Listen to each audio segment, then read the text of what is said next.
I wish good things to you who's watching this. I am Alexey, and this is part 2 of day 1 of the international qualifiers for the 2026 Carcassonne Champions League. We are about to view at least more high-level duels in about 3 minutes. So first of all, now that we have a bit more breathing room, you can have a look at all the players who are participating in the third out of the 4 international qualifiers for the Carcassonne Champions League. And this qualifier is interesting because in order to get your place in the qualifier, you need to win one of the other international tournaments. So for example, the duels that are now going to watch are between Rafael Garibay with the screen name Vapula 27, who will be representing Mexico, and he got there because Mexico is the reigning Copa America champion, and he'll be playing against Łukasz Pritchkat with the screen name Preachy, and he's there because Poland came 4th in the World Team Carcassonne Online Championship. After that, we're going to have a look at a duel between 2 very fast players, and there is a chance that we might not even get to see them at all because they only start a half an hour later. So the second duel is going to start before Vapula versus Preachy is even over, but whatever, it is what it is. I'm still going to acknowledge the players. Eugene Lepeha with a screen name Smile Kaifin from Ukraine. He is there because Ukraine came 3rd at the World Team Carcassonne Online Championships, and Horacio Mastandrea from Uruguay is the World Cup, well, actually not the World Cup, the in-person World Championship runner-up. So that's how all of that is going to be decided. Oh yes, and the reason why you don't see here the World's Championship winner is because the World Championship winner gets a ticket straight to the main stage of the Carcassonne Champions League, which is starting in January. Alright, so these are the 16 players in the third qualification group. Or not the third qualification group, the third qualification tournaments, because each of these 4 qualification tournaments have a different structure and so on and so on and so on. And here you can see the playoff grid. The system is pretty simple. It's a double elimination. So if you win, you move on to the next round. If you lose, you get to the loser's bracket. And if you lose in the loser's bracket, then you're out of the tournament. So we already have several casualties from earlier today. I'm not going to name them all. You can have a look at the screen. Already the loser's bracket starts filling up. So the victor between Preachy and Vapula is going to play against Mauricio Saavedra of Chile, who earlier today defeated Tomas Rojas Henao in the South American Derby. And the winner of Smile Hyphen versus the Alchemist is going to play against one of these 2 guys. And actually, I'm probably going to cover that match in the evening as well. So Tom D. Schmidt of Belgium versus Pedro Antunes of Portugal with a screen name Foam. Anyway, more of that later. Now let's go to our first match, where Preachy with a solid rating of 641 and 11,000 of games of experience will be playing against Vapula with also a solid rating of 619. Basically everything above 600 kind of demonstrates a deep understanding of the game, but a experience of only just over 1,000 games. So let's see if the Pole is going to have an advantage because of that. All matches are best of 3. Although I'm a bit surprised why he isn't there. Well, did I even get the... Just wait a second. Yeah, they're supposed to start at 1700 UTC, so I don't know what's that about.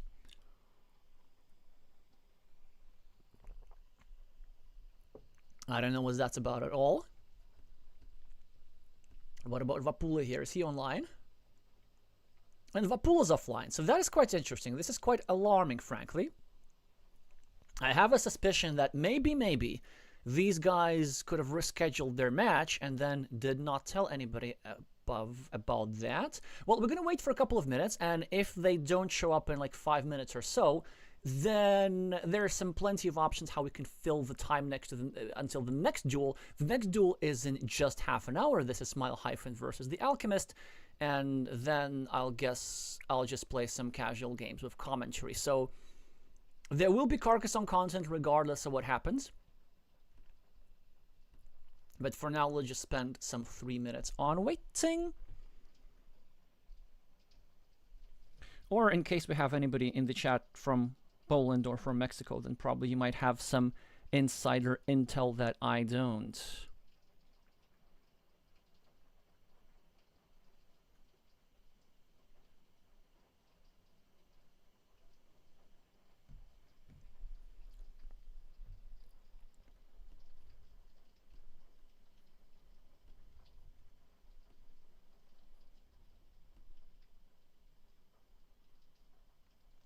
Yeah, I'm pretty sure. Oh, no, never mind. Look at this. This guy's online. So at least that is something. Maybe something tells me that they might have agreed to start like 5 minutes later or 10 minutes later. Which makes more sense. Because this sort of change does not necessarily mandates a change in the website. Anyway, let's wait until 17:05 and then I'm gonna lose my patience and then I'm gonna just do some casual games on stream.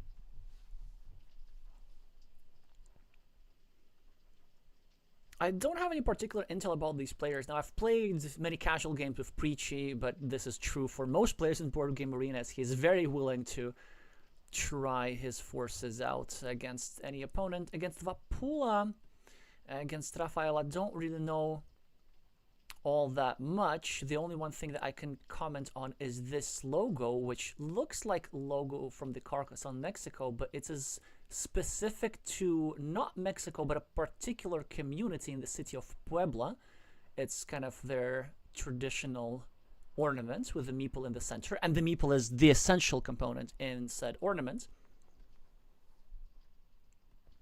Yeah, the community of the entire Mexico, I think, has a different logo entirely. Well, and Vapul is now offline, so I'm pretty sure that they must have agreed to a different date.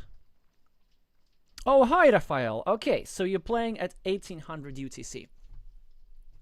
So this means, actually, it's probably good, because we get to cover both matches. So you see the Alchemist, who's playing in 30 seconds, in 25 minutes, and Smile Hyphen, who's playing in 25 minutes against him. They're both exceptionally fast players, which I'm not going to comment on, but this means that they're probably going to finish their match very, very quickly, leaving more time for us to look at the entirety of the encounter between Preachy and Vapula 27. So for now, since I've already started the stream, let's just try some casual games. Oh, I haven't really done this in a longish time. Actually, you know what I'm gonna do? I'm gonna try and find an opponent as quick as possible. So I'm gonna try both the regular and the arena games. But in case one of the viewers wants to jump in, then you're always given priority.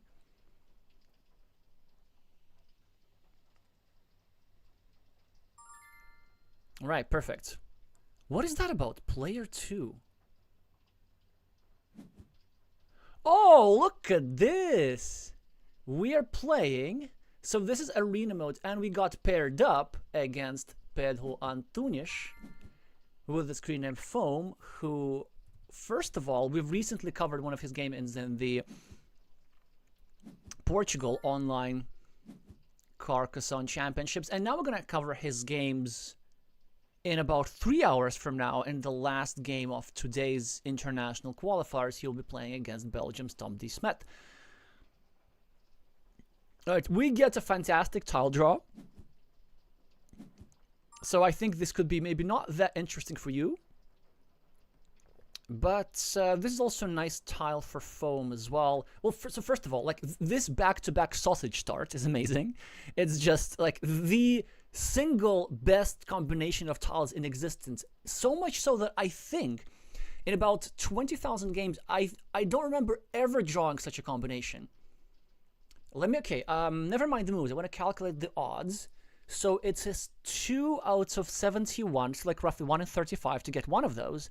And then to get the second one back to back, it is 1 out of 70, which means it's like 2 in 2,000. 1 in 1,000.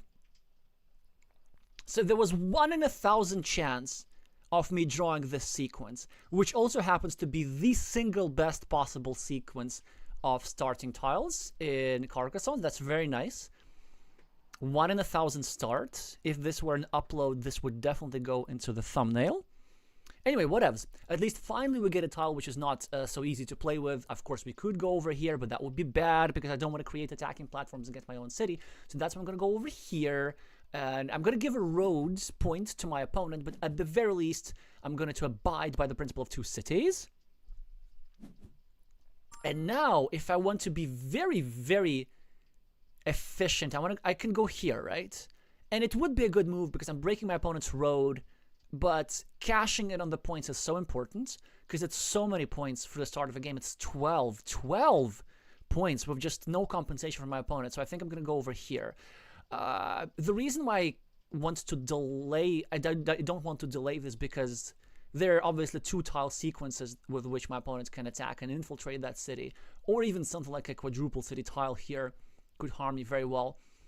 So to some of you, this move will be obvious, but to me, it actually does require a bit of psychological struggle since I'm playing a bit inefficiently, but now for a very, very good reason, I'm going to argue. Alrighty, now actually, I should have considered meepling this here 1-point road. I sort of didn't think about it, but basically there are some scenarios how this 1-point road connects to other things. Yeah, because you see now what happens. I have 2 moves. Option 1, I go here, meeple this road and try to infiltrate here. But then my city becomes too vulnerable. I don't quite like that. Option 2 is I do this, which is what I'm going to play. But do you see how much nicer it would have been if there were already a road maple? Okay, some other interesting decisions right now. I have 2 moves. I was gonna go over here for 3 points and the threat of blocking my opponent. Oh god, this is so nice. It's so nice. It's such a good move. But maybe I have to do this. I have to equalize my opponent's city. Do I? I think I have to equalize my opponent's city. On the other hand, if I go here, it takes out a nice monastery spot. But no. Let's be responsible. Responsible Carcassonne. Again, foregoing these 3 points is something that I find psychologically difficult already.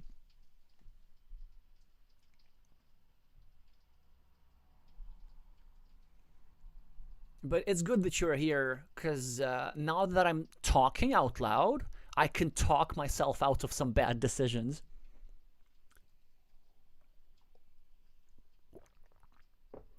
I have a good position overall, but red has enough compensation pretty much, especially after they finish this here road. Oh! This road is nice. This 1-point road is nice. You see, because they're going to do this, right? And they want to build like this. But of course, I'm going to break it. This is an example, of course, that we'll never finish that city. That one's super safe. It is a very, very easy decision to go over here to meeple a potentially 5-point road and also to obstruct my opponent's 1-point road a little bit, which could be double-edged. There's some city cap tiles which they can pick up and then can score points from here, but it's whatever, it's whatever. A 5-point road is more than enough points to compensate. Still 8 curves to cash on that road. Now we're going to try and break our opponent's city a little bit, and yeah, the bad thing that could have happened, but still, even with like the best possible tiles in the deck, he scores 6. I'm going to end up scoring 5, so it's not huge problem. Now I'm going to score 2 points over here, whilst also indirectly continuing my city. It is important. Oh, wait. I kind of had a better move, no? No, the move is fine. Never mind. Quit doubting yourself, Alexey. The move is fine. I was thinking of going here, but it's the same idea right now. And as usual, we are not going to finish the city at the top anytime soon. There's no particular urgency around the matter. Now there's a little bit of urgency as our opponent has not only scored 2 points but also created an attacking platform against this here square. So something to think about, but not right now as we have a road tile in hand. We're going to get ourselves the 5-point road, the lead on the scoreboard again, and a balanced-ish position with only a slight advantage for yellow now, if any advantage whatsoever. Alrighty, now what we could do. Now we cannot go for this 4-point road for a variety of reasons. It's too dangerous, but I'm not going to go here either because you see there's still 3 starting tiles remaining, so blocking from this direction is not most important. I'm going to go here instead and trying to block my opponent's meeple like this, which is probably going to work because my suspicion is that Pedro's not going to find... Oh, and I have to eat my words. I thought that Pedro would find this too risky. Well, look at that. Now it is a game. But. It doesn't matter because we get this here blocking tile regardless. This is super nice because there are no daggers remaining, and red is going to be playing a meeple down in this position. Red still has excellent chances to win this. Like if he gets a city cap, gets monastery, he can score so much to deal with any issues. This is also a problem. This is a bit of a problem. This here 1-pointer. Yeah, what are we gonna do? Let's go here. You'll see why. Ends up not working, but I still don't regret that move. My meeple also gets blocked, except that my meeple gets blocked for 1 point instead of fewer points. And actually I have another vulnerable road meeple here as well. Ooh, and now Foam's in a bit of trouble. Because I don't have a blocking tile, but he doesn't know that. So he has to protect this here square. And I think he kind of has to go over here, which is a little bit ugly for him.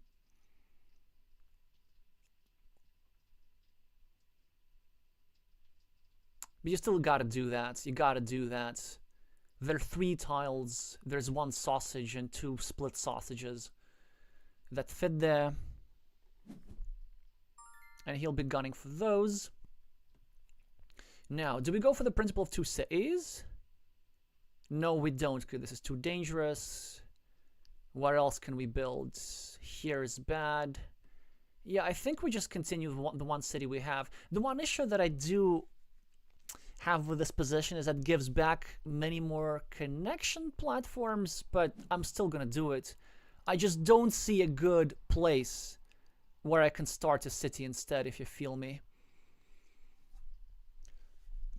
And also, now that I've created the threat of completing that city, Foam will be tempted to go over here, which is probably a good move, and he'll be tempted to block, and so he won't go over here, which means that my road will not be endangered for at least a couple of more moves. Oh, he will go over here. Then I don't care if my road meeple gets blocked or not. I'm just going to finish this city. I felt that a restriction was in order, and look at this, and my road even survives. At what cost? At what cost, though? Yeah, so he gets himself the monastery, and now I really want to make a move like this. It's 4 points with a restriction, but I think it's time to be a responsible adult and get a meeple back. And also we get to have our cake and eat it too. Yeah, there we go. Now he gets the sausage. Why did that sound wrong somehow? And we get the 4 points. And we get to restrict their city regardless. Now, there's still 2 tiles that fit into that square. But maybe later we can block this permanently.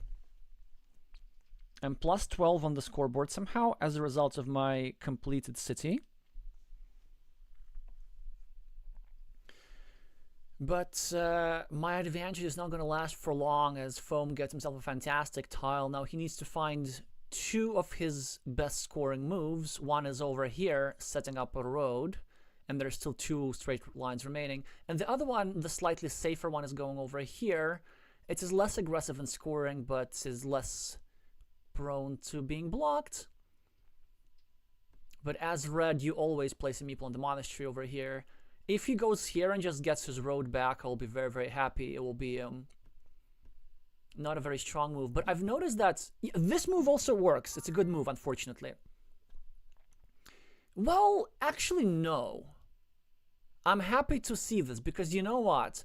Now, he gets two meeples blocked almost always. Because let's say if he gets the dagger tile that goes here, then I get a curve and then I block this here square permanently. I think it's a bit of a miss from red here. So generally, aggressive scoring is a good thing, especially when you're behind on the scoreboard. But in that particular instance, I think a misstep from the play with the red meeples. Because look at this.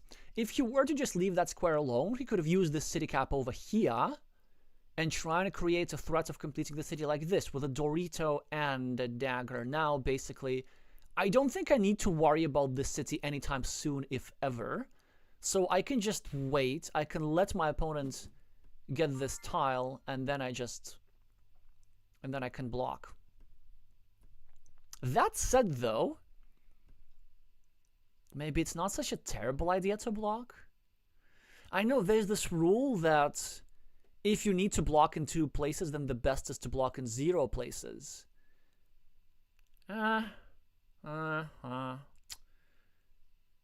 Maybe this is true, actually. Maybe I just stay put and leave this alone.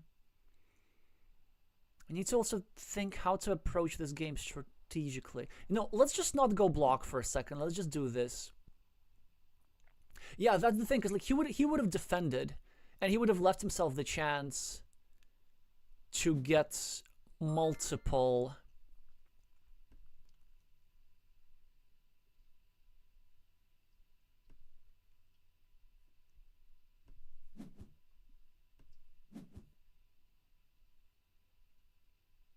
what I was going to say.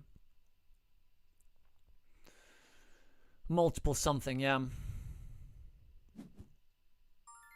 Then again, maybe I just literally should never block this. I know it feels weird, but I think it's actually correct. Okay, I could go here and prevent my opponent from developing, but I still prefer spending tiles on my own features, so here goes. I'm just trying to build up a farm, you know, use my meeple majority. I'm a simple man. Elias is saying, did Vapula play already? No, they moved their match to an hour later. And Foam now tries to set up himself a splitter. And I'm not going to let him do that. The only issue is, do we go here and just block, or do we go here and try to invade the city? And I think it's a pretty obvious answer. I have meeples to do this. Like, why don't we just create... Oh, look at this. A game decisive feature. Bam, we get the tile instantly. And I still have plenty of tiles with which I can continue my city. And look at this. What did I tell you? I'm so happy about this decision. Because of this here sensitive configuration, the only reason, like, the correct play from yellow was to never try and block the square. Yes, we accept our opponent recovering 1 meeple from the monastery, but after this move, their city meeple and their other monastery meeple are both completely lost. Alrighty. Foam now gets himself... Well, first of all, he's not lost yet.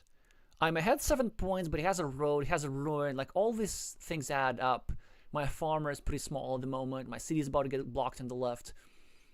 And I have a choice between 2 moves. Well, legally between these 3 moves in these 3 different squares. Option 1, we go over here, and this basically kisses goodbye to the chances of completing that city, but at the very least, it makes sure it helps with expansion.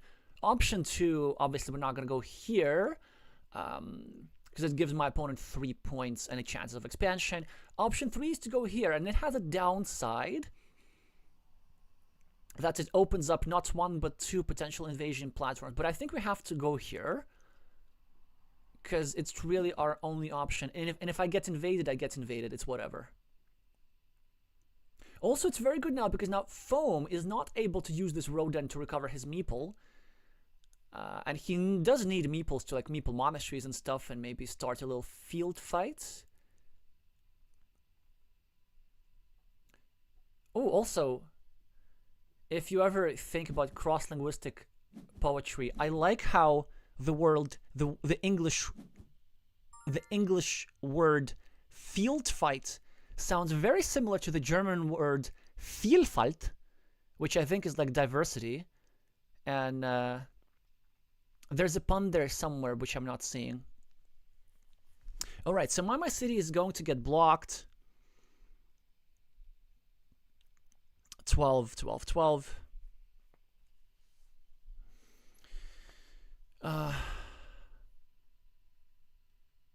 So 12 points is the value of this city, right? I'm just trying to decide whether it's worth protecting or not. My opponents could invade that city in theory. That is what I not like. But actually, if I just simply go here, then the invasion idea is gone. Okay, I like that. Another option, we go here. We prevent our opponent from getting a meeple back. But honestly, I think the play is just this. We try and make it difficult for our opponents to complete the city. That's like as simple as to invade the city. That's pretty much as easy as it gets. In fact, it is almost impossible. He needs to draw one of the two the one and only specific dagger, and then the one and only specific triple city with a road. It's still possible, but it's going to be an uphill climb for him. Okay, now he tries to block, which again is fine. A full block is not possible. But you know what is possible? A double invasion. Like you go here, and just invade with two meeples. Anyway, I shouldn't be worried about this. I should be worried about one of two moves. Either I go here, score 4 points, or I go here, score fewer points, but expand my field and create the chance of finishing my city soon enough. Again, very difficult decision here for Foam. He wants to finish his road. He also does not want me to draw one of the two remaining starting tiles to complete this here city. I have a city threatening here on the left. It's just, it's very, very difficult here for red. Still playable though. But I think from red's perspective, he can't really afford to go over here. I think you have to go over here, take 2 points, and just try to prolong the city a little bit, and then maybe go here, like invade it somehow. Yeah, because from red's perspective, really blocking the city is not enough, because the city is already worth 12 points. So you might want to try invade it. Yeah, honestly, I don't think red is ever winning this. But let's see. Hi, Gina.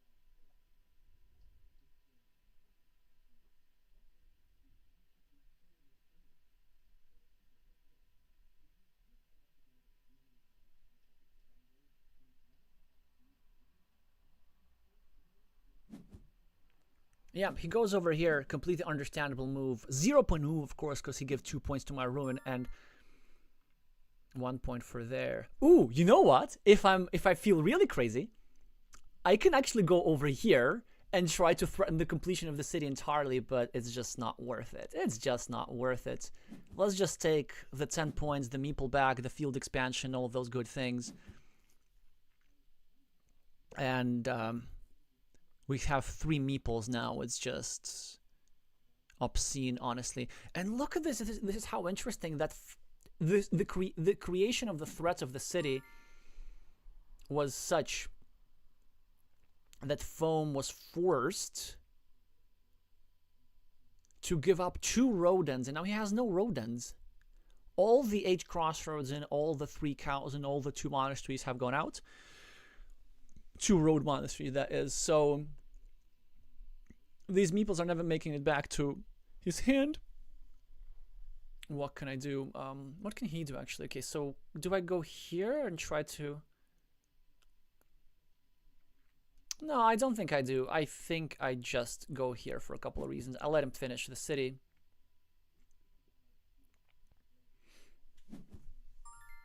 I could go here, but honestly, the idea of finishing the big city looks so much fun.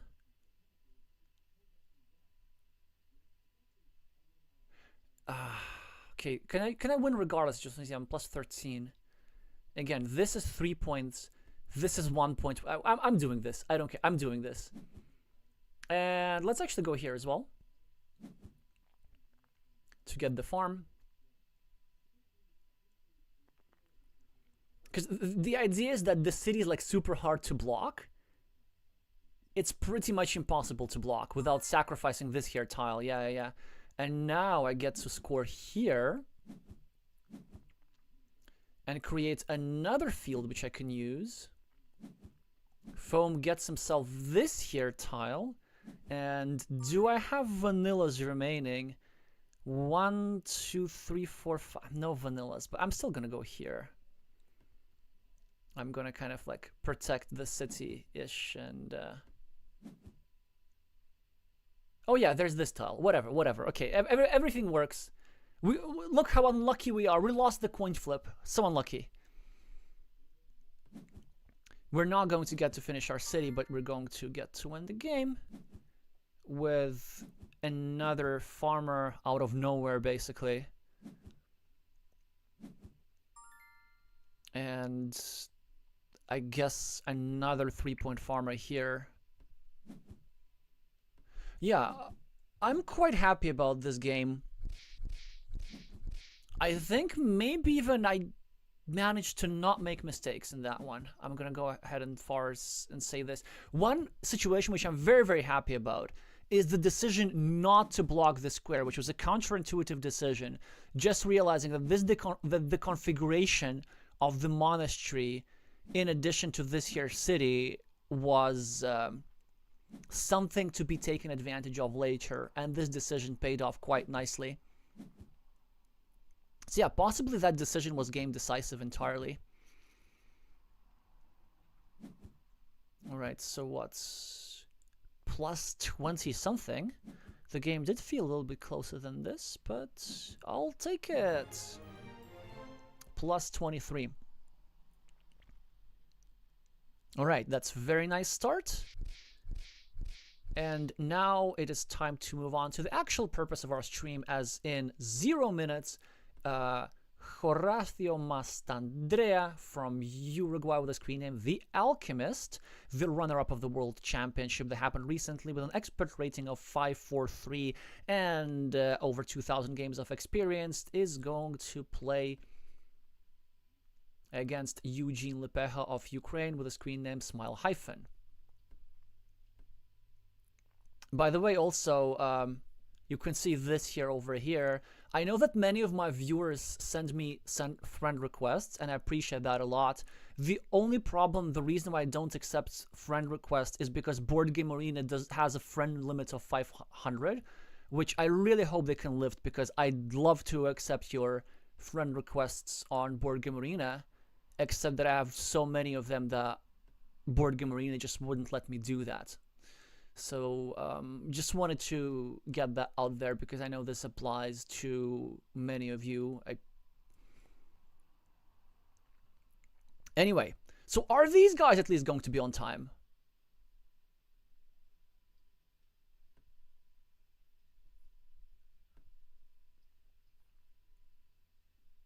Well, it says that they are. The updated time for Preacher versus Vapula has been published. So that's nice, but okay, where is Horacio? Or where is Eugene, for that matter? Yeah, he's the... I'm gonna call him the fastest player in Ukraine of all Team Ukraine players, with the exception of their captain Sergei Zaharenko. They tend to play pretty fast anyway. As you can see, Smile Hyphen is a rating favorite, but then Smile Hyphen also isn't the World Championship runner-up, is he? Hi, Pichan. Hi, Played Mac. All right. So what are we gonna have a no-show? I think in this qualification period, because these are not team games, but these are individual games, each player is allowed one chance of a no-show or something like this, or two chances. Basically, if you don't show up to your match, then you don't get an automatic loss, but you get a yellow card, which stays with you for the entirety of the tournament.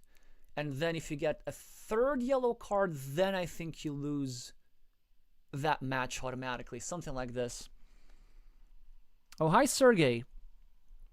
So could you clarify us the rules? Like, what happens if the Alchemist doesn't show up? Oh, no, that's fine. That's fine. They do show up 3 minutes late, but it's all right. And we have ourselves the first proper evening match. The Uruguayan player with the black meeple is going to have himself the starting player advantage, and he gets himself the 4 points for the city. Smile Hyphen gets himself the red meeples, and let's see how many of these 15 minutes on his clock is going to end up spending. And what's an unusual opening! Instead of taking the road, he takes a city cap. Okay, I honestly, this is a bit weird, but out of the first four moves, I'm gonna say there were like 3 mistakes. Oh, this is so weird. This move is still okay, because it's just a bit more customary to meeple the road, but then here the monastery goes here normally. Instead of this 3-point road, the meeple normally goes in the monastery, and we already have an opening territory which is a bit unknown to me, but let's see how this goes. So both players are playing exceptionally fast. I'm not going to be able to comment every single action. We can see that Smile Hyphen 7 point ahead on the scoreboard. There's now a big field covering up in the center, which means that in this game, the meeple quantities, the meeple supply will be super, super important. And now the Alchemist gets himself a nice tile, continuing his city and also breaking this here square a little bit, which means that there are some ideas of going over here with a straight line, blocking the square permanently, and then getting the splitter tile to save this here little black meeple, whilst leaving the red meeple stranded. 8 points for Horacio. Eugene now drops the first farmer of the game. The farm is huge. It has 4 completed cities on it, and an endless number of green squares. It looks like this is just going to be your classic 2012-ish field-themed game, which are few and far between these days. Like very, very classic South American style. And we can see that Eugene is being very, very methodical about it. So he's dropping a city cap in his field, meepling the city cap, and he's also restricting this here square next to his opponent's monastery, because if he manages to block this monastery permanently, then he'll be able to secure himself a long-term meeple advantage. And the long-term meeple advantage is very good for fighting for the fields. Alright, that's a very nice move for the Alchemist, blocking this square and kind of limiting the field potential, and then most importantly, trying to set up this here splitter tile. And Smile Hyphen chooses to spend a whole shield on that. Not go over here, but instead he chooses to not allow this here meeple some easy recovery. And look at Horacio drawing a super important tile for the game, scoring 4 points and most importantly making his monastery unblocked. Smile Hyphen now creates the threat of the block of the monastery again, because if a straight line goes over here, this square is going to be blocked, because 2 out of the 2 monasteries, road monasteries in the deck, have gone out. The Alchemist starts a new road, which is an exceptionally dangerous decision. It is not a very good move at all, but let's see if he manages to get out of the situation. Basically, the issue that I have with that move, although it kind of ends up working out, is because the smile hyphen can now go over here. Exactly.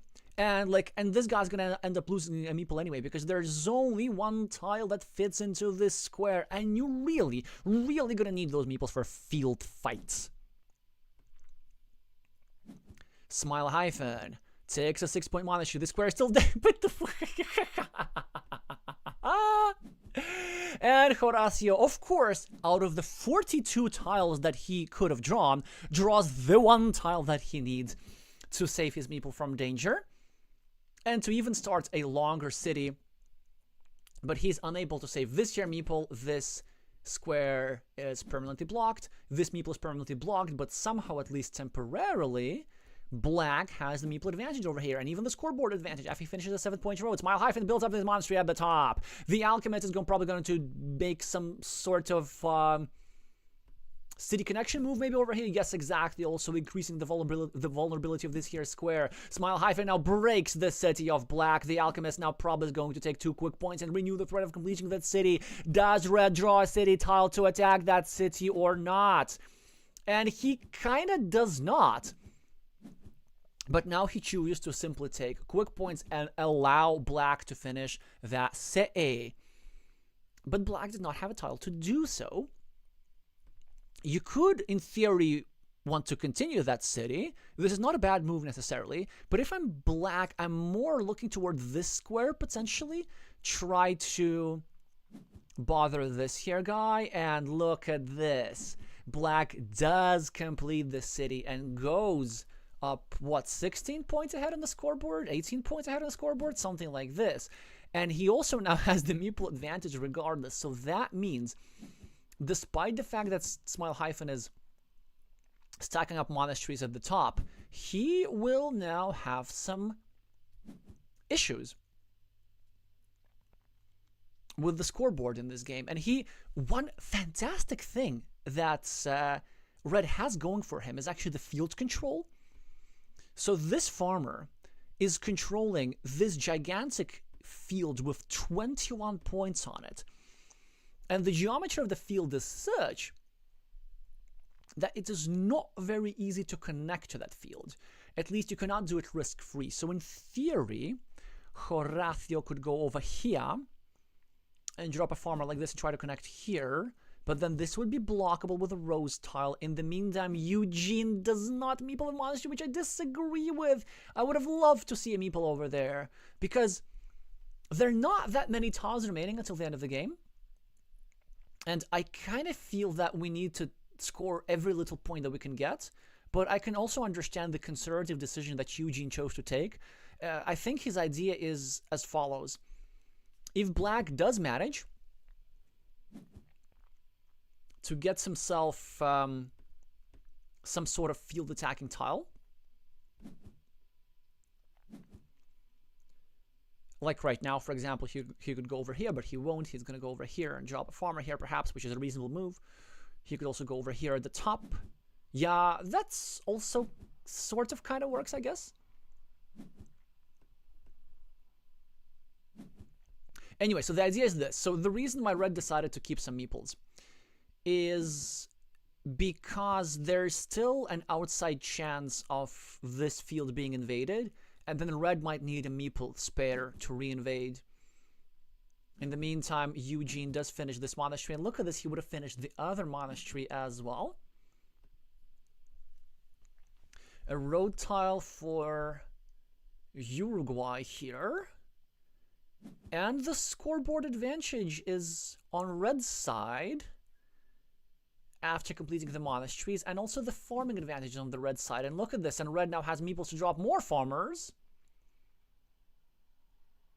And Black really needs to start thinking about invading that field at the bottom. There's still one road Dorito available, so I think at some point we have to gun for an idea like this. Black is now trying to do something over here, although this is completely unnecessary as this square is completely blocked anyway. all 4 starting tiles are already on the board. And oh, look at this. 1, 2, 3, 4, 5. Still 3 triple city tiles remaining to fit into the deck. And now black has a different win condition. He can now just take over this here city with a triple city tile. Will that work or not? In any case, red decides not to do anything about it and instead just get compensation for point, and he gets the quadruple city tile, and at least it takes over the city, but it does not complete the city just yet. And now Smile Hyphen can try and block that city if he so chooses. Some tile counting is in order. He actually very exceptionally quickly, I'm going to say, figures out which city caps are not in plentiful supply. But his troubles are not over, or are they? Let me think about this. No vanilla city caps, and no splitters of any kind, and no daggers. So how can he count tiles so quickly? There's nothing that's fit into that square.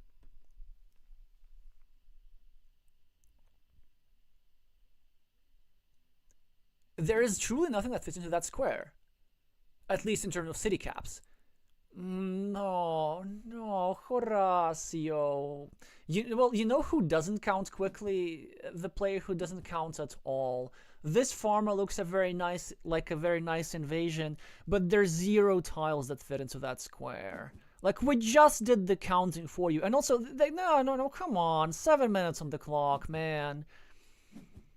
It looks like a very interesting invasion, but there's nothing. It's just trapped and blocked and blocked and trapped. Anyway,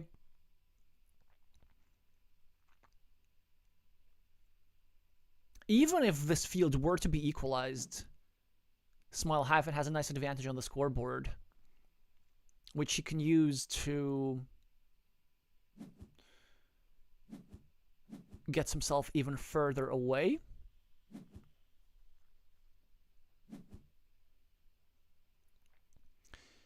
Yep, and there we have it. We're gonna have a... Actually, I'm not sure what the Spanish word for this, but I know the Portuguese word. If I'm Brazilian, I have to say que amasso. And if I'm Portuguese, I have to say que tareia. But what do you have to say if you're Spanish? If you're Spanish speaking. So if we have Spanish speakers in the chat, do let me know. What do you say about like a very one-sided game? Yeah, Eugene really impressing me here. Could have counting very, very fast. Taking control of this here field early on. Horacio was trying to get away with a fieldless win, like scoring a lot of features, but then Red somehow managed to come back with these here 2 monasteries and just did not let him do anything in this game. So the first one goes to Ukraine. In the second one, will Uruguay come back, or will he succumb and get relegated into the losers bracket? We're going to find out in just a couple of minutes.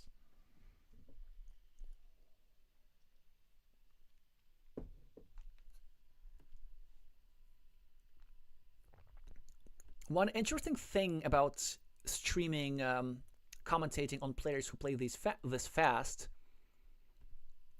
is the fact that it forces me to speak much faster, and it unlocks quick speaking skills which I did not know I even had. It feels like I'm running an auction here. City for 4 points once, City for 4 points twice, City for 4 points sold. To the player with the black meeples, who, by the way, now meeples the first monastery. Smile Hyphen is the starting player in this here one. Still red meeples for the Ukraine and black for Uruguay. Both players have roads in their position. All roads segments have just been occupied. The Alchemist now gets himself the first point on the scoreboard. And a meeple back. Smile Hyphen continues his road. Why? Why would you do that, Horacio? Like, why do we take a 0 point move when we can go here and take a 2 point move for road? This is something I don't quite fully understand. Yeah, I think that something psychological is happening to Horacio here.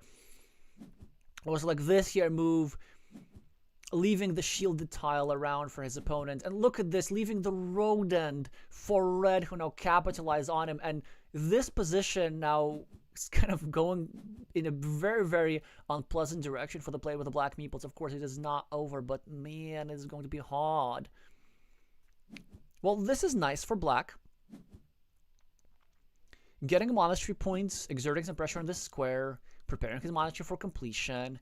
The road will be completed by red with the help of the rodents so generously provided by black.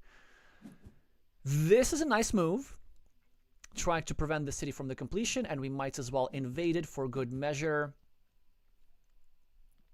Smile Hyphen finishes the road and starts a new monastery. This also creates a big field, and he has to drop a farmer right now.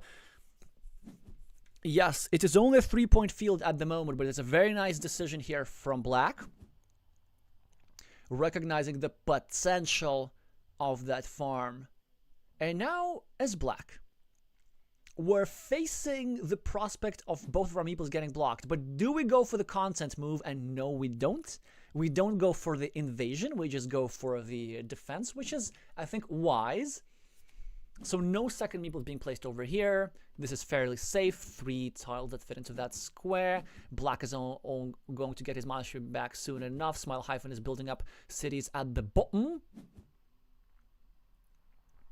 A new city for the alchemist, slightly making his road segment, or rather his monastery, a bit more dangerous. Yeah, and look at this. Look at this. Now Smile Hyphen starts a new 4-point road and also tries to block this here square. And this here guy looks kind of uninspiring. Yeah, the thing in games like this, when you have a very, very open position, you're supposed to play these positions more conservatively, because the field's going to have such a huge impact on the game in those positions that even if you manage to score like a little bit more efficiently, even if you get all your meeples back and don't get blocked, which is also a big gift to begin with, then just because of the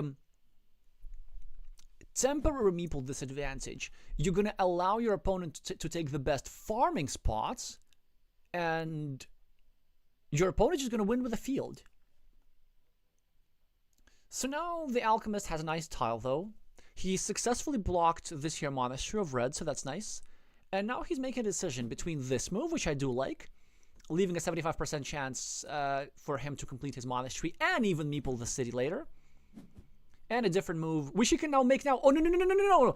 How about, yes, yes, yes, yes, yes, yes. That's a lovely decision over here. Now he's setting up not only the completion of the monastery, but also a 10-point city with it. And if he manages to get this tile, one of the 2 remaining dagger tiles for that square earlier than his opponent, then he will be in a fantastic position. But Smile Hyphen just keeps scoring quick points, which is very much Eugene's style, by the way, which is something I should have mentioned at the start. But basically, Eugene prioritizes quick points like pretty much always. Now I'm a bit surprised that he doesn't drop the farmer, but he doesn't get himself a city completed. The alchemist with a curve now probably going to try and block his opponent. But no, that's a very nice move. That's a very, very nice move, limiting the field invasion potential from his opponent. Eugene builds up the city at the bottom. Black is still controlling the main field. He now takes care of the other invasion platform by taking himself some points at the top. Minus 22 on the scoreboard still. Smile Hyphen now gets a wonderful tile, which allows him to prevent this here guy from completing his city anytime soon. But he defends, leaving still 1 tile that fits into this square. Smile Hyphen with a straight line and drops a farmer. That's a beautiful idea. Anticipating the completion of this here city for 10 points. Then if black chooses to complete that city, which of course he should, then this will bring red into his farm. The Ukrainian is playing very efficiently here, and he chooses not to complete that city yet even. He chooses to get himself a meeple back, not to give a meeple back to his opponent, which I really appreciate.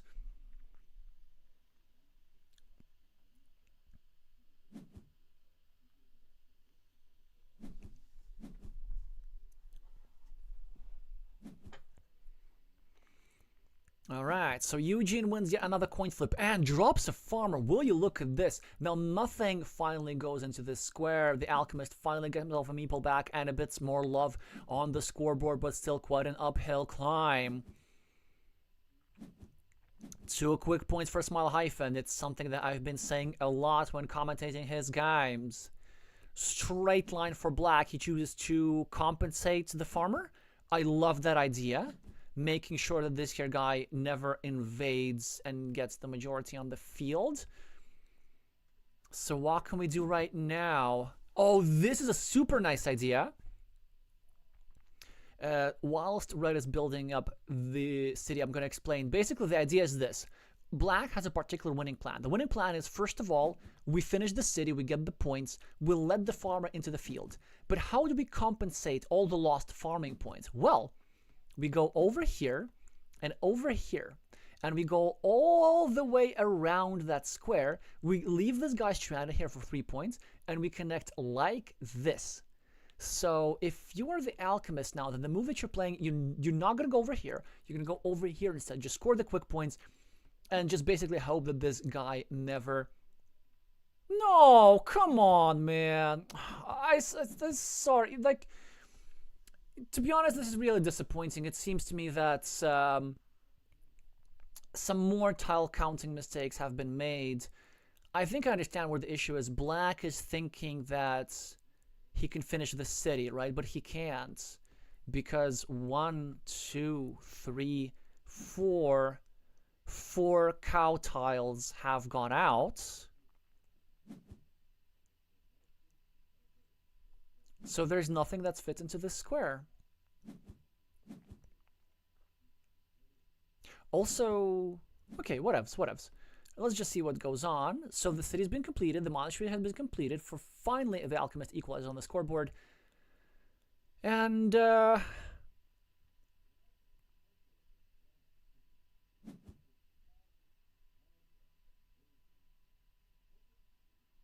but now it's just not possible to invade the field anymore. That's the issue. I mean, we could go over here for 4 points, connect our 0-point farmer to our opponent's 3-point farmer, but it doesn't quite cut it, does it? And we can't drop a farmer anywhere. We needed something like a road tile right now. So it looks like black is going to lose this one and is going to get relegated, even though they're equal on the scoreboard. Because they're equal on the fields, black just doesn't really have much else going on. Oh, and red even finishes this here city. This is just filthy. Another dagger tile for black, who will use it for a 6-point road. I don't know why. It was important to speak with an uprising weird intonation like that.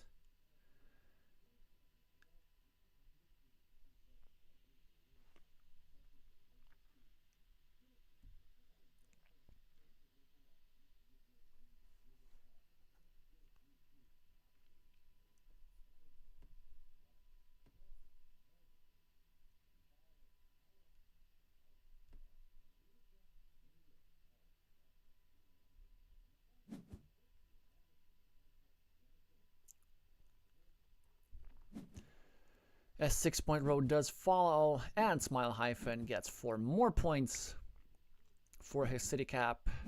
They exchange some pleasantries in the game, and it is the Ukrainian master who is going to head to the second round of the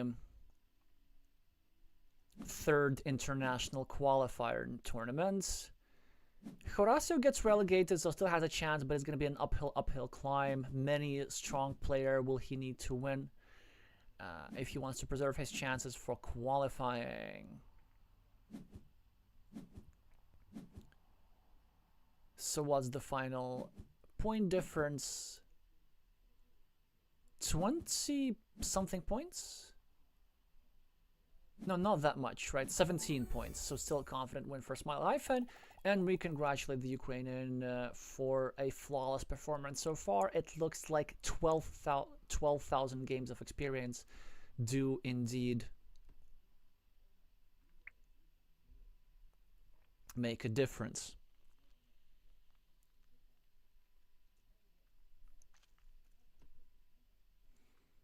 Well, this brings us into the next match, which is starting in 4 minutes.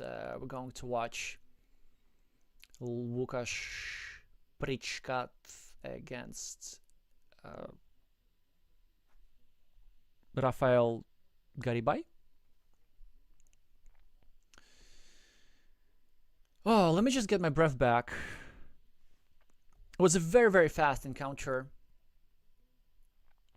So I'm not going to do another intro. You can just see all the stats here. Just wanted to let you know that the Mexican player is here, has the right to compete in this qualifier because Team Mexico won Copa America earlier this spring, and the Polish player is here because Poland came in the top 4 at the World Team Carcassonne Online Championship.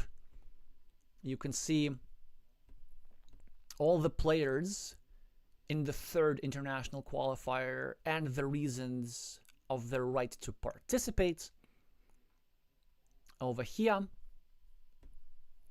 And you can probably see the brackets over here, so we know that yeah, the Alchemy, Smile Hyphen is going to play either against Foam or against Nice Dicer a few hours from now, which is also a match that we're going to cover in a separate live stream.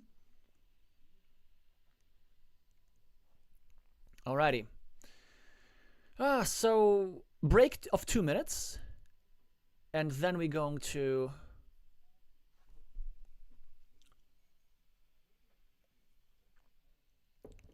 see how the Polish player fares against his Mexican counterpart. All right, it's hot beverage time. Oh yes, thank you, Elias, for translating. So in this game against you have to say la dieron la balle, un balle, a dance. Wait, how do you pronounce this? Is it supposed to be something like un balle or something like this? How do you say the double N?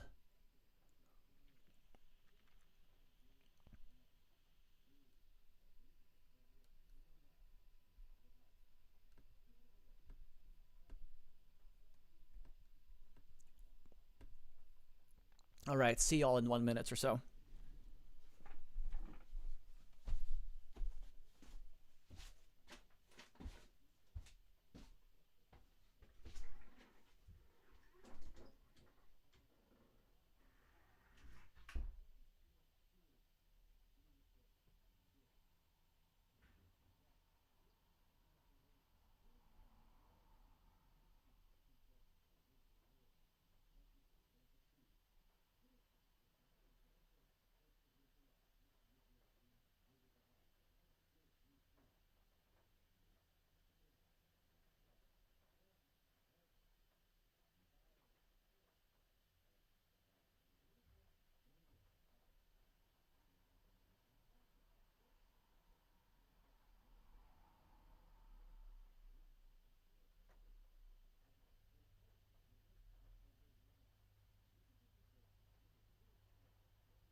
Alrighty.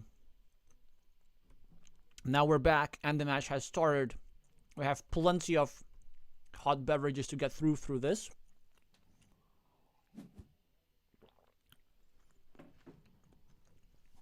And it is Rafael who is playing with the yellow meeples and gets himself a starting player advantage and already has a 4-point lead on the scoreboard as a result. Preachy with a standard move, trying to build a 6-point road in response. Vapula starting a new city on the left. Preachy with the standard idea, not being afraid of blocking opportunities, just wants to close down the loop. A move which I do quite like a lot. Now, if you're yellow, We have a couple of options here. This is one of them. You start a new city, you obstruct this here guy a little bit, although I might have liked this here move a little bit more, because it would have been a more direct threat, and I love this move by Łukasz here. Starting a new city, abiding by the principle of two cities, and also exerting some pressure on this square and protecting this here square nicely. But a fantastic tile for Vapula right now. He has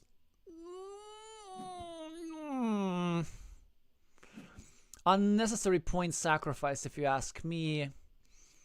Going over here for 5 points was so amazing. So amazing. I think he just... Well, I think it's a bit like over-prioritizing controlling his meeple. I get that. I get that idea.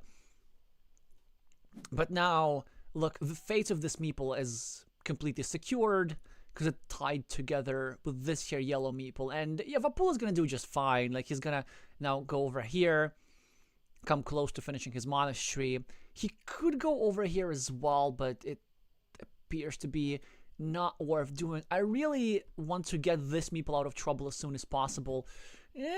Okay. Could be risky, but okay. I can see that. I can see how we want to create the threat of completion in the city over here, but you see the problem is that now our opponent's going to pressure us so hard. Yeah, Preachy can go right now, for example, here. And then that's it. And now this guy is going to suffer a little bit. But maybe it doesn't matter to Raphael too much because he gets himself 8 points from the top. 12-0 is the difference on the scoreboard. Preachy continues his road and gets himself the first 2 points from this here little segment. The city on the right is vulnerable. This road gets healthier as we speak. But overall, of course, an advantage for the player with the yellow meeples, who now starts a new road over here. Łukasz still gonna need some good things to happen.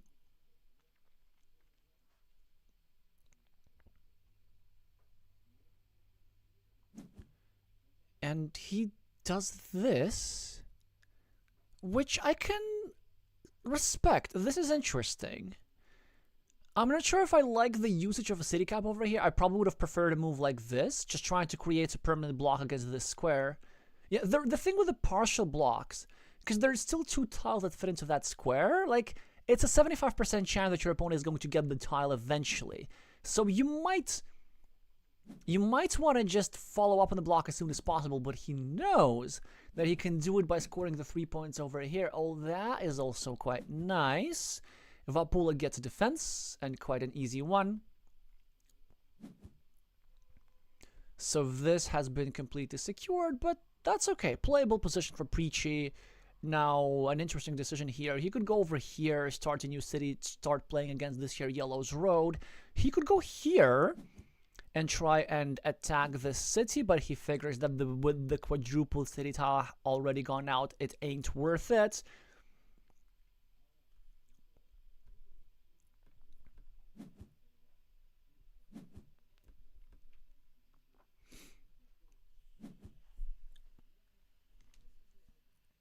Alrighty, so now some natural moves at the start.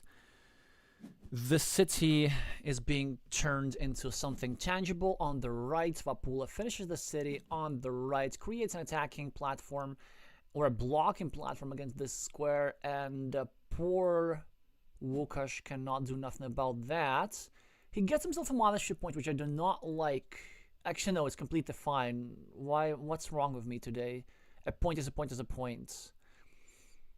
I thought of this here move, but it would be a bad decision by me. I think what Red wants to do, Red wants to go here first, finish the city, and as a result, create pressure points on 2 of Yellow's meeples as a result. So there's no need to go over here, because this is the source of the attacking platform against both of these guys. Monastery for Vapula, and no good monastery spots. This is unfortunate. It looks like we're probably going to have to discard this one, despite the fact that we have enough meeples to build one up. Is it crazy to go here? Maybe a little bit. I don't like too many of my meeples blocked. Is it crazy to go here? Yes, it is. This is actually not crazy. It's 2 points, but we do get to freeload of our opponent's features. But I think at this stage of the game, because we're not in the opening anymore, we're in the middle game. If you're going to do stuff like this, yeah, I like this. We're just going to discard. There will be other meeples that our opponent can use. Good tile for yellow there. Yellow cannot block this city, but yellow can go over here, equalize these here cities, and most importantly, dangerous, dangerous, dangerous. Dangerous. Because what can happen right now is that a splitter can be drawn, the square would be permanently blocked, like this is a bit iffy. I can see how he wants to limit the square a little bit, but this monastery is not really threatening completion anytime soon. This is a very nice defensive move by Preachy. He chooses not to get his meeple back yet. There's still plenty of curves, well, 4, for him to finish this year's starting road, and now he's creating a really tangible threat of getting 4 points for this here road and potentially even completing his city. I still prefer yellow's position, but I don't mind red's position at all. Vapula with the first farm of the game. Wants to capitalize on his temporary meeple advantage. And Preachy does not get a blocking tile against this here square. Probably needs to settle for 2 points, but a lovely subtle decision by Lukasz here. Out of all of the places where he could take 2 points, this one is the best because it restricts this here square, and then it makes this here city safer because now it is harder for yellow to put something over here and expose this here pressure point. Subtle decisions like this. So Raphael with a scoring tile. He's going to get himself 4 points in one of the 2 possible locations. I genuinely don't know which one is better. I think because it's in my field, I probably prefer this one. This one is also completely fine. Actually, maybe this one is okay. So the idea is this. We go here. Our opponent drops a farmer from the newly created farming platform. And then we go here and we drop a counter farmer on the other platform, and then we both invade and we still preserve the field majority 2 against 1 or something like this.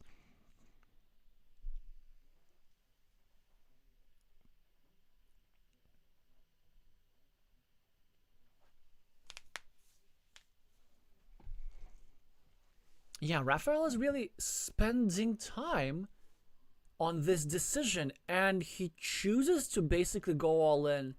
I don't like that decision. I don't think it is worth to go all in a situation where you're 9 points ahead, and you already, like, you invested a farmer, you're going to play a field game. And it just feels to me this city takeover is very, very all or nothing. So first of all, there's several problems with this. Problem number 1, let's even forget about the temporary meeple minority from which we're going to suffer from yellow's perspective. Problem number 1 is the fact that we connect through the monastery, so if we don't succeed, then we lose not only the city meeples, we lose the monastery meeple as well. Problem number 2, the most important one, the quadruple city tile has gone out. And that makes the invasions much, much more dangerous. Problem number 3, which you're going to see in a moment, when Vapula does successfully complete the connection, it is not guaranteed that the city is going to be finished because there's still an attacking platform against it. Still, the idea somehow works, somehow quite wonderfully for now.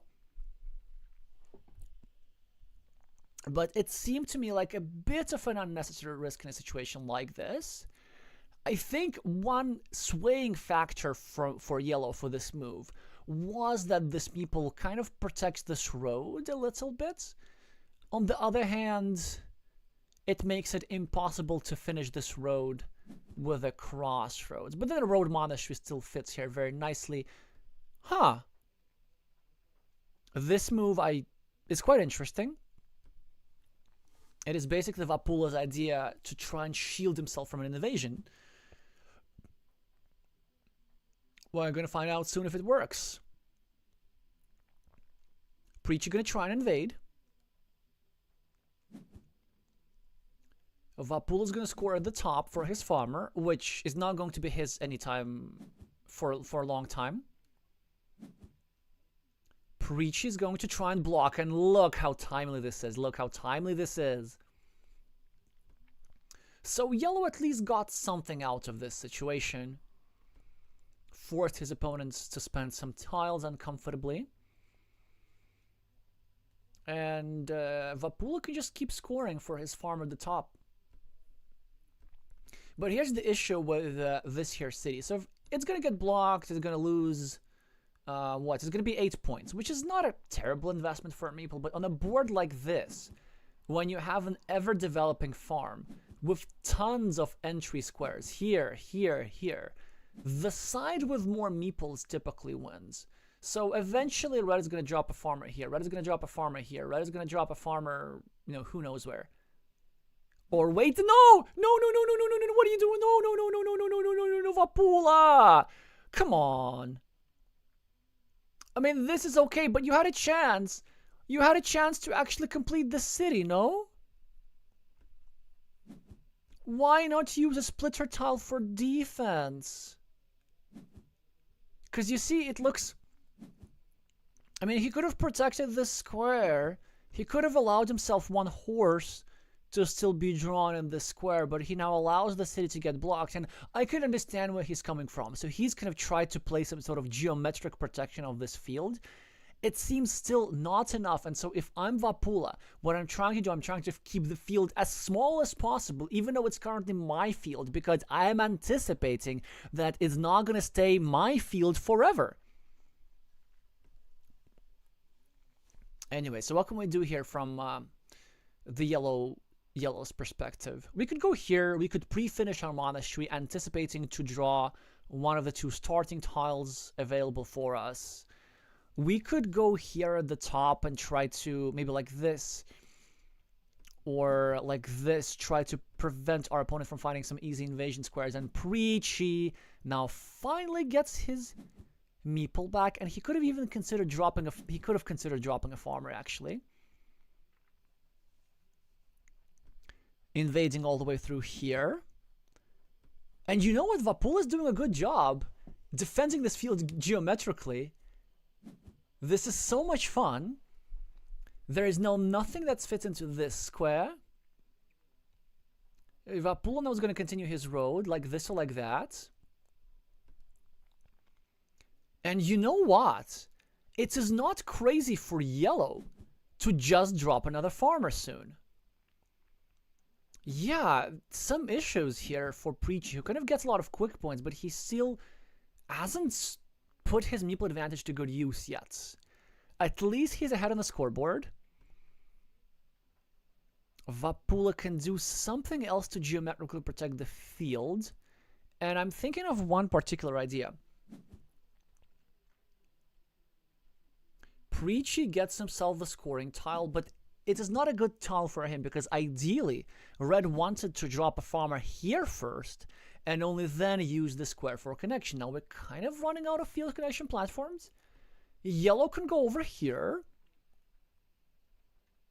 and then try to block this here entry point to the field, and then yeah, Preachy kind of needs to drop a farmer at some point. He's ahead on the scoreboard, but not enough to actually win fieldless. The farmer's worth 18. Well, now we surely have to drop some sort of an agricultural professional. But where exactly do we do this? 1, 2, 3, 4, 5, 6, 7, 8. Why here? Why not here? Okay, so the idea of this here farmer is... So this farmer hen invades like here through 2 straight lines, I guess. Or through the road monastery in a straight line. But if we drop a farmer here, we can invade through either the field or the road monastery. Well, look at this. Preachy now invades through double straight lines, so this ends up working. And he chooses to drop a farmer here for 3 points, which I guess he simply does because he's afraid of a meeple surplus. Makes sense. Wait, but there's only one straight line available.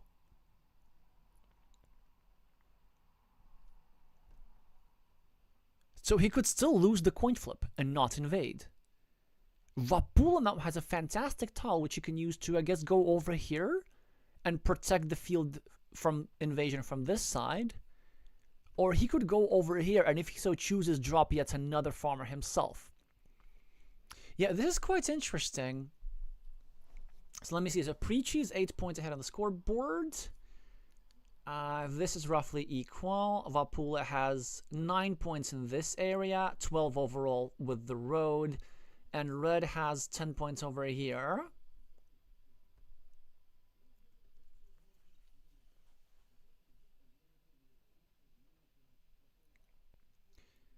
So overall, I believe Vapula is actually minus a... Whoa, interesting. So he chooses to meeple the monastery, which basically means that he is just banking on getting the straight line. And winning the game that way. And he figures that he's not going to be able to score as many points that way. Now, of course, the field is big. With the field, he's going to win. And his other features are small. Without the field, he's going to lose. From Preach's perspective, I would spend a bit of time, a bit of my 9 minutes to try and think if I can win fieldless, but I think I come short most of the time. Wait, let's think about this again. Like -8 for Vapula. Then what? 3 points from all these features. That's -5. These here farmers are 3 each. So that is -11. This here guy is 5. So that is -6. -6 for Vapula without the field. The field is 18. Which means that Preachy is down currently 12 points, 11 after this move. And I don't think you can make this many points with one meeple. Or maybe I'm wrong. He gets the perfect tile to do so. He gets the fantastic perfect tile. And he drops a farmer. And he can still get himself the road monastery. He can still win this. But Vapula gets a meeple back. And Preachy now needs to decide whether he must or whether he must not set up a win with the road monastery. He could also go here and invade this farm with the last remaining crossroads. And if he gets a road monastery, he could go over here or over here and expand his existing farm. Let's do a reassessment again. So Preach is +8. It's not enough time to count, but basically,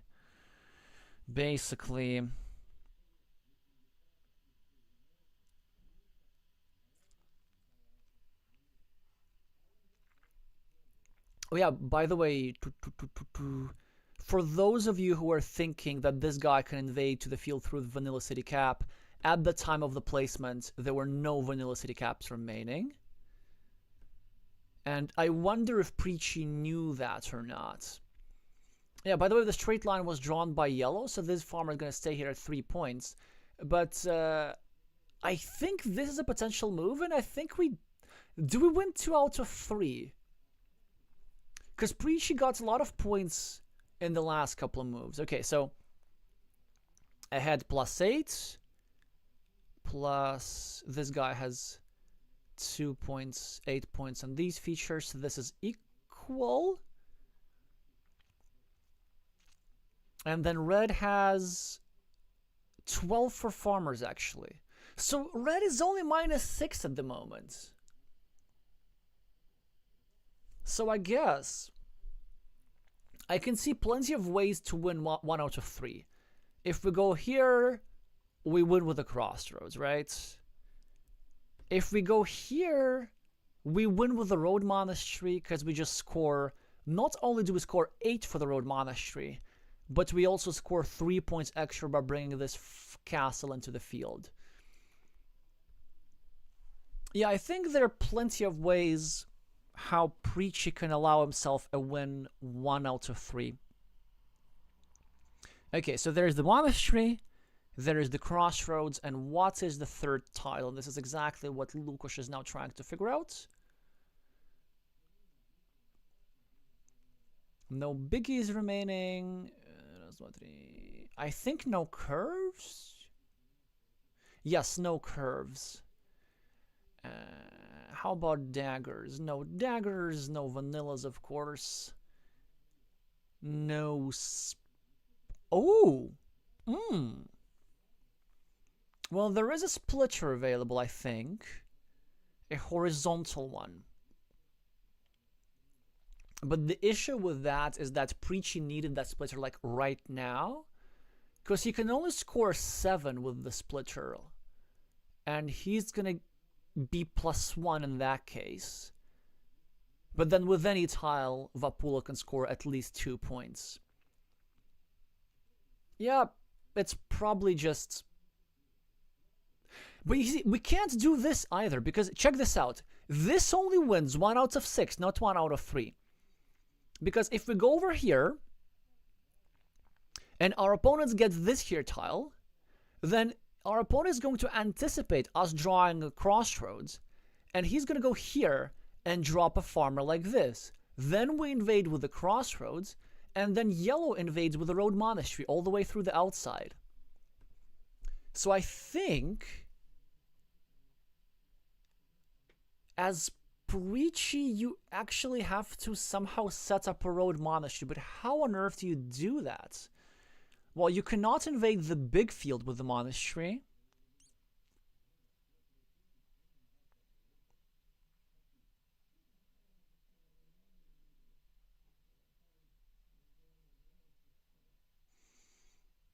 Yeah, because like if we do something like this, then with any tile, our opponent blocks, either with the city tile or with the crossroad tiles. Like, we're just not getting in.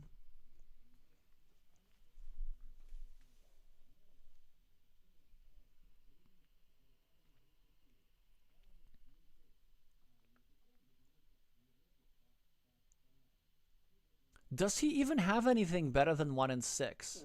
Okay, so let's say if you go here...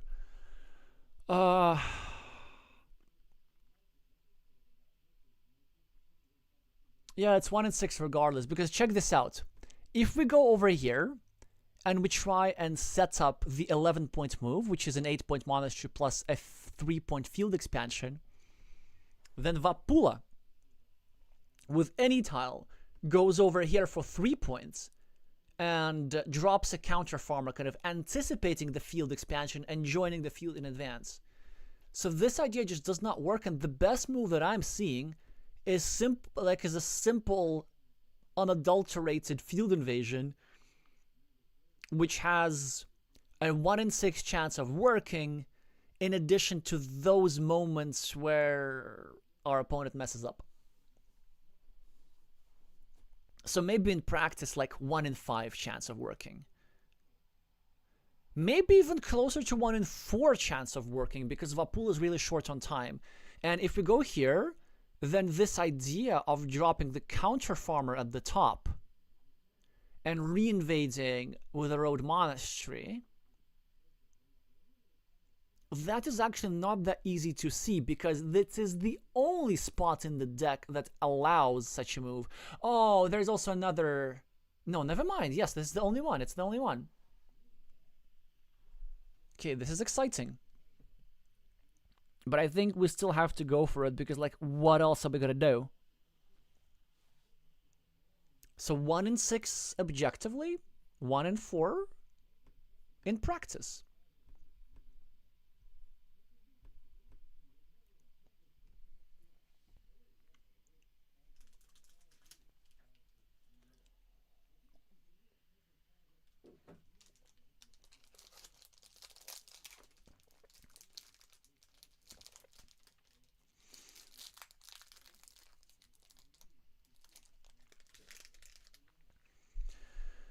Yeah, Preachy now has almost as much time on the clock as Vapula. I think he sees the 1 in 6 idea. He's just trying to see, like, is there anything better? Is there anything better at all? And nope, there isn't. Yeah, I think Preachy must have felt a bit too nonchalant with the field for now, and the idea of this geometrical protection, which I was skeptical about, just ends up somehow working. I think maybe Red must have underestimated the threat of the field getting closed down, or maybe Red genuinely thought that there were a Vanilla City Cap available for the square, which there isn't. In any case, either they now need to go for the 1 in 6 move, or we need to find something better. He goes for the 1 in 6. He finds the only thing Aukawasi will find. And Vapula has a winning hand. He has only one winning move. Will he find it? The only move that wins the game with a 100% chance. This is the scenario that we're talking about. No, he does not find it. He does not find it. And now he gives up 50% of the equity in the game. And Preachy wins the game! Preachy wins the game! Vapula gets a road monastery, but he cannot use the road monastery as a road monastery. This is so heartbreaking for our Mexican fans. The idea, the one and only idea. What did I tell you? That in the practical chances of finding this idea, it's not an easy find, because this is the only square which allows such a reinvasion. Vapula gets a 7-point monastery, but it is not going to be enough. And Preachy will win this game, will swindle this game despite getting the losing tile run out. Oh, Raphael will be so upset when he finds out that this game was won for yellow. Still, very nice idea from Łukasz, who found his best chance and stuck with it. I also apologize to anybody who may be listening to this broadcast in headphones.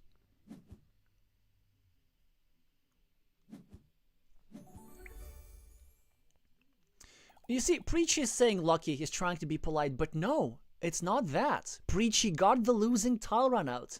And, yeah, sometimes you just have to find the one move. And also, the thing with like, even if you don't find that move, from Vapula's perspective, you know your opponent is trying to invade. So first of all, you gotta use your opponent's time for thinking.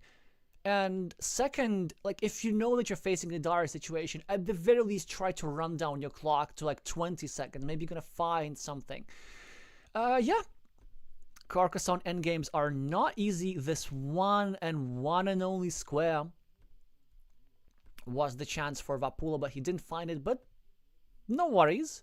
He still has one more game over the course of which he can recover. And a reminder to you all that this is, as usual, a best of 3, and he gets to be the starting player again. What better advantage could he have thought of? He starts 4 points for a city. Now he needs to find his best opening move. Preachy starts a road, and he does not find his best opening move, which is understandable, but the idea that you have to play here for the most efficient scoring opportunities so is actually you go over here with a Dorito tile and you control your opponent's road. Preachy now goes for the idea which must have been inspired from Czechia's Martin Mojžíš, the idea of the indirect continuation of the road. Do you see that? So he's starting a new city, and this here road segment is designed to be part of this here long road eventually. So that's a nice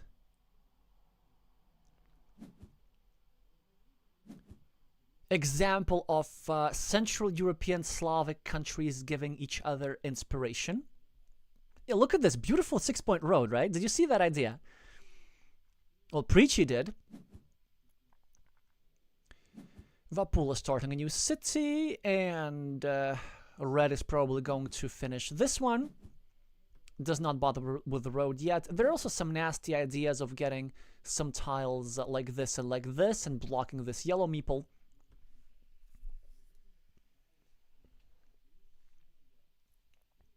So what will Vapula do? Ooh, oh no, that's a big opening mistake, unfortunately, from Rafael. Maybe getting a bit too upset from the previous game. This move looks like it obstructs this here city, but in fact it helps that city much more. There are just so many tiles that fit into the square. Like a cow would be perfect, like something like this. What you have to do in this situation, first of all, you have to notice that the dagger tiles have gone out, and then you need to wait for a straight line so that there's only one tile available that fit into this square. And also the shielded tile yellow could have used on his own city, but because yellow didn't do it, red managed to obstruct that city whilst also doing two things. Yellow very nicely expanded his... why did I say yellow? Why did I say yellow again? I meant Poland. I meant red. Red managed to obstruct yellow cities whilst also doing two other things. Expanding his farm with green squares over here, and also killing off a monastery square.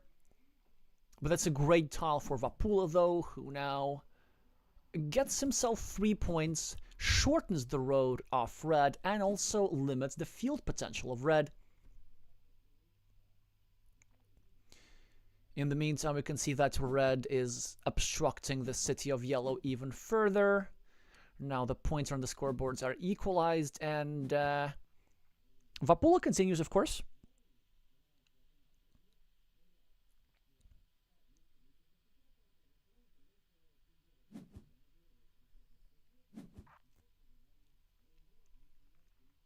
And gets himself a wonderful tile again. But it's not an easy decision in this case. Probably the best tile in the deck now for Preachy, who gets to start a 5-point monastery, expand his farm, and all the good things. And now several choices here for Raphael. Option 1, the obvious one, we go over here. And I think I would have done that regardless. And the idea was start a 3-point road, would prevent our city from getting blocked. But I can see how some issues can occur, like having our meeple like this sometimes result into our meeple getting blocked on this here square, which I'm trying to circle at the moment, so he chose not to do that. And his idea is as follows. So first of all, if this meeple doesn't get blocked, it's not a big deal because he has just created a platform for blocking his opponent's meeple instead. So then the meeple trade-off would be 1-for-1. Second, this meeple is not necessarily blocked because there's still one tile that fits into the square and there's still 2 splitters. Now we see that this idea does not quite work because Preachy is now extremely fortunate to get the last dagger in the deck straight away. But I think we shouldn't stop trying. So now from yellow's perspective, we have 2 options. Option 1 is we go here, maybe meeple this road. Or go like this, meeple this road. He chooses to go for a field instead, which honestly makes sense. I actually love that move here from Vapula. It's going to cost him a little bit in scoring, as Preachy can just snag this 5-point road from him. And he should do that. The only question is whether we go here or whether we go here instead. Because the idea if we go like this, we'll leave ourselves fewer options to finish this road immediately. In fact, all of the 4 T-shaped crossroads have gone out. So if we start a road like this, then we can't finish this road before we free it up with a straight line or a curve, and then we draw something like a course to finish it. Now, if we start over here, there's another issue. Our opponent has nasty moves, like with a cow, for example, which play against this square and this square. But instead, Preachy chose just to take 2 points, which is still decent, for the reason that it plays against both of these here yellow squares. Yellow starts a new city in his field, and also tries to block this here preachy person permanently. And look, and now he realizes that there's no point in trying to block this here city, because now there's 0 taggers remaining that fit there, so he needs to draw a straight line. Now, unfortunately, it's not going to work. And Preachy now makes a big mistake. Like, this is... I can't. Why would he do that? I have no idea. I just cannot imagine what must be going through his mind. So, you have a city over here. No, just listen to me. So, you have a city here, which is worth 3 points, is going to be worth 8 points upon completion. It's going to give you a meeple back. It's going to give you back a blocking platform against these 2 squares. And it is also under threat of being blocked in 1 move. But no, instead you save another meeple, which is far from being saved because there's so many tiles here that need to be drawn before the city can be completed. I don't know. This, honestly, Preacher was like playing really, really well the first game, and even the start of the second. The opening, this here road idea, this here farmer, everything was like this here move so excellent, and now a blunder like this. I'm really, really shocked about this. He's now trying to kind of make it right by creating some vulnerabilities next to yellow cities, but I think at this point, Yellow should just be happy to connect these 2 guys, build them normally. Like, we go here, we get a Dorito, we get some sort of city cap, and we're just chilling. Especially with both splitter tiles still in the deck, the Yellow's meeples at the top are not going to be under threat unless we just ignore them for too long.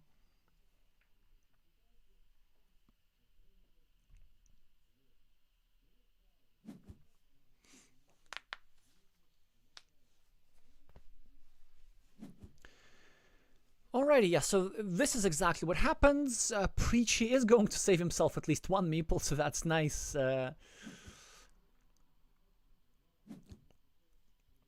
Vapula gets himself a monastery.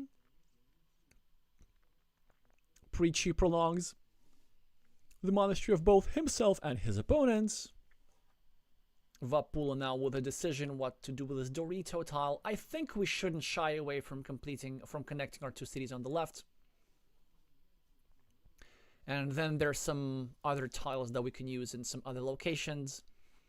From Yellow's perspective, I want to really delay making the decisions about this square. If we draw 1 or both splitters, then we could actually end up with both of these meeples surviving. If we don't, well, then maybe we could make ourselves a big ruin. But whilst the splitters can still be drawn, I don't want to commit to building a ruin on both of these cities. And I like that Yellow's delaying this decision. But of course, Yellow is playing Yellow is paying the price, sort of kind of for that delay by having 2 of his meeples in a vulnerable position, still complete the reasonable moves from both sides. Red, of course, is now trying really hard to block these, and Yellow cannot defend, and this is a problem.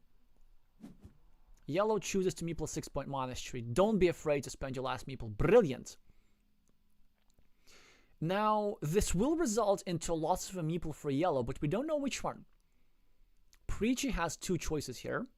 He can either go over here, which would block both of Yellow's meeples instantaneously, along with one of his own in this square. Or he could go over here, which would not block these cities, but it would delay their development. From Red's perspective, I probably prefer the immediate block. Just because after this here move, the most likely outcome is actually not the blocking of the square. The most likely outcome is Yellow drawing this tile at some point, expanding this ruin, and then getting blocked in a different square, maybe this one or one of the squares at the top. And then Yellow can get some points, and if Yellow gets these 2 meeples back, then Yellow still has shots of winning this game. That's why I'm absolutely loving this decision here by Preachy, kind of taking the, how do you call this, like the sparrow in the hand, or one bird in the hand as opposed to two in the bush, except that these are two birds, mainly two monastery meeples.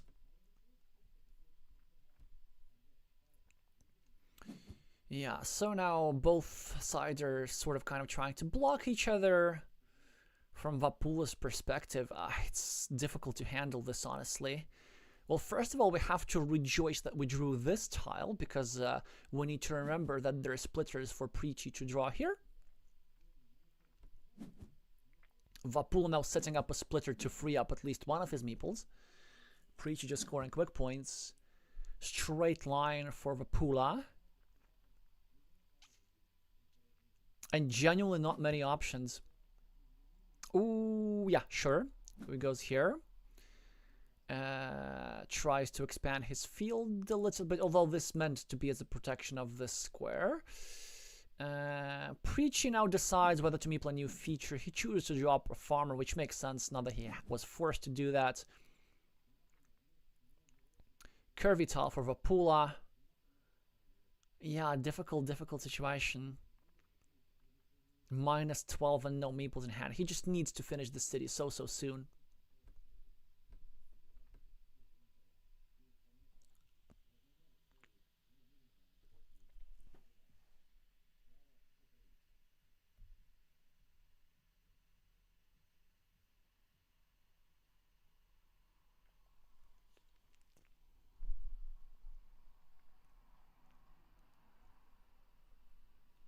One move that I see from Vapula is potentially going here, maybe. Oh, this is also lovely. This is rather lovely. I like this. Just trying to set up the splitter in both places. Preachy has many options. Quick points is certainly one of them. Delayed quick points with two over here, setting up a 3-point road is another one of them. Even claiming this city is not the worst idea in the world because it would take away some options from Vapula. Meepling this city is also not bad, but while my opponent has 0 meeples, I prefer just scoring quick points and like leaving city caps in the open when I can. Something like this makes the most sense. He chooses to score 2 points like this, again going for the delayed opportunity and trying to gets himself a city cap later.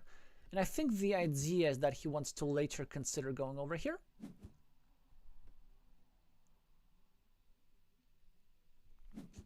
And meepling this road. Quick points for Preachy. Vapula tries to defend as hard as he can. Yeah. Now he's going to lose his meeple over here, which is going to be quite painful for him.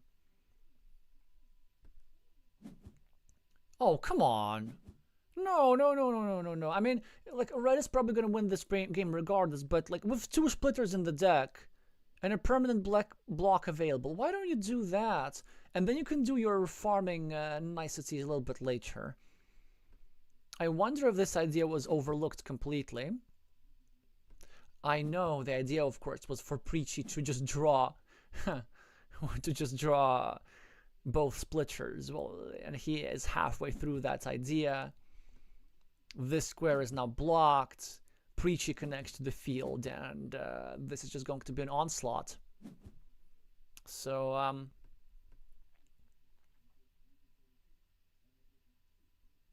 unfortunately, on Baye is what we expect from the ending of this game. Really not much that Vapula can do here. Maybe going over here and trying to hope for the second splitter is one option. Or going over here and trying to obstruct that square a little bit. What else? Yeah, the problem is that yellow only has 1 meeple that he can recover. Make it 0. Make it 0 as Preachy draws both splitters. He's going to go here. He's going to set up probably another 6-point city. with one of the 2 remaining Dorito tiles in the deck and make the result not safe for work.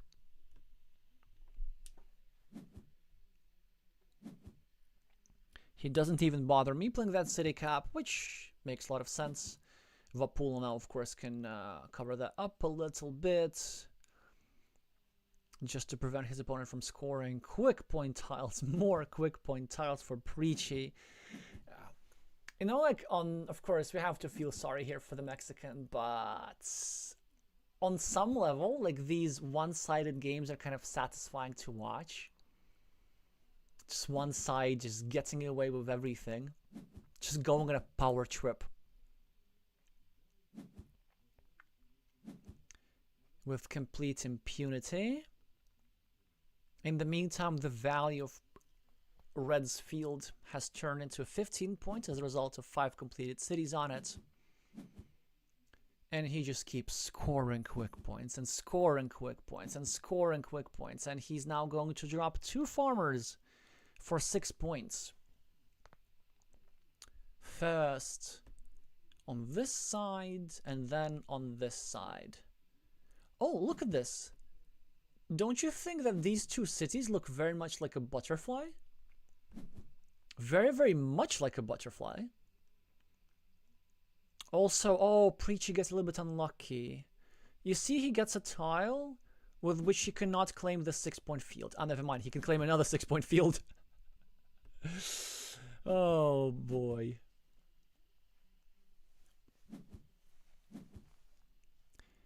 This is quite the beating.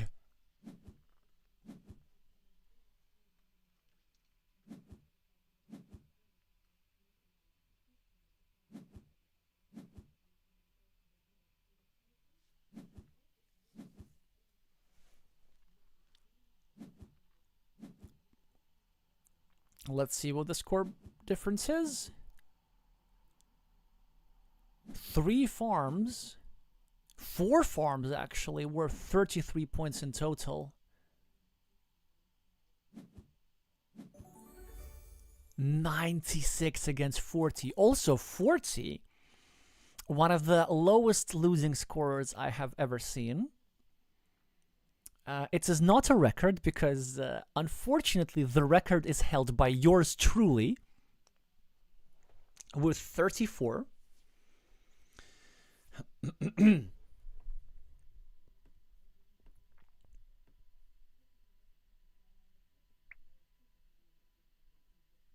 Vapul is saying well played, with which I agree. I mean, of course, in the second game, the draws were a little bit rough, but there were some opening decisions, I think, from Vapul, which made his life a little bit more difficult.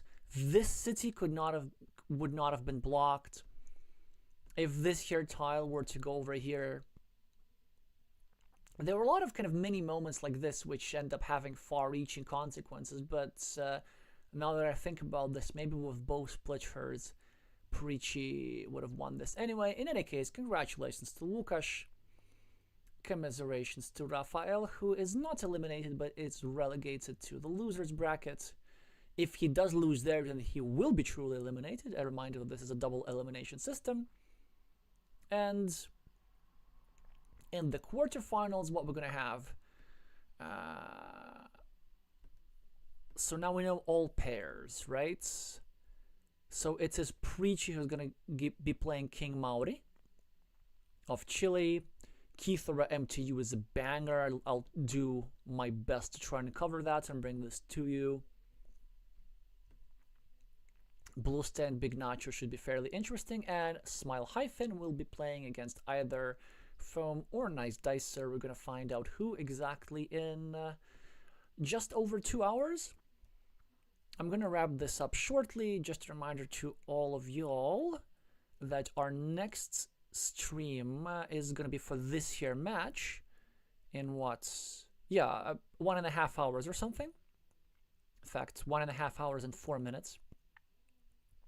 So if you want not to miss it, either set yourself a reminder or even better, subscribe for this channel and click the bell notification icon. Of course, as usual, make sure to click all the good buttons and me pull the like button if you like this video, and particularly to help the algorithm and so on. But for now, thank you all so much for watching, and I'm gonna see you soon.